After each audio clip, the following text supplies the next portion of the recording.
Hello, in this video we're going to work on lesson 2.2 conditionals else, and this is instruction 1. So this actually builds off of the warm-up.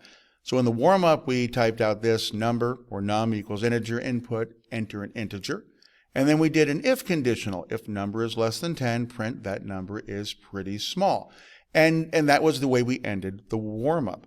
But in real life, very often we have all other sorts of possibilities, and that's where the elif and the else conditionals come into play.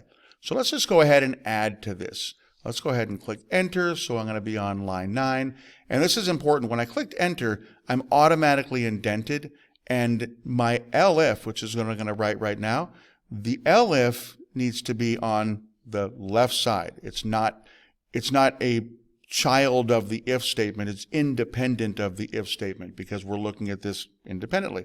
So if the if statement is false, we're going to look at an elif. So then I'll type this in. Elif num is less than 100, colon. So I'm going to evaluate number again.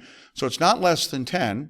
If that's false, then the computer program is going to come down here and say, well, is it less than 100? And if it is, then I'm going to print that number is a little, there we go, bigger, like that. So I've got that print, but what if I wanted to do another one? Because I can do as many elifs as I want. So let's say elif num is less than 1,000, and make sure I get my colon, and then I'm going to print that number is pretty big, like that.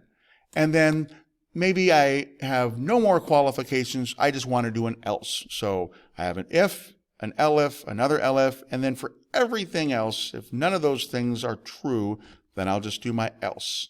And else does not have a condition. And that's important because else only runs when none of the other conditions are true.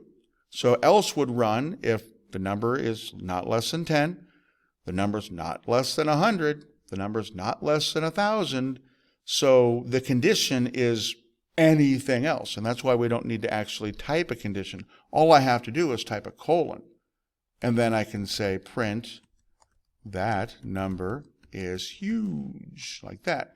And I know it's huge because it's not less than 10 or 100 or 1,000. It's got to be bigger than 1,000, so we'll say that number is huge. So this is how you apply the elifs and the elses. And so one of the very important things to remember is that the else does not have any conditions. The condition for the else is that everything else is false.